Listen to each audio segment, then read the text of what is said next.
You are looking at Julian's pronunciation guide, where we look at how to pronounce better some of the most mispronounced words in the world, like this other curious word. But how do you say what you're looking for today?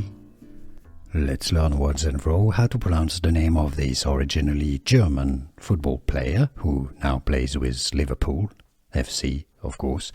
If you want to learn more confusing names from football, including from Liverpool and the Premier League, stay tuned. I've got more videos for you at the end of this one. Florian, the German pronunciation here, Florian Wirtz. Wirtz. The W is pronounced like a V in German. So therefore, in English, you can say it as Florian Wirtz. Florian Wirtz. It's easy, and now you know. Here are more videos on how to pronounce more confusing words and names too many mispronounced. Like this video if you found it useful. I appreciate your support. I'll see you soon, and thanks for watching.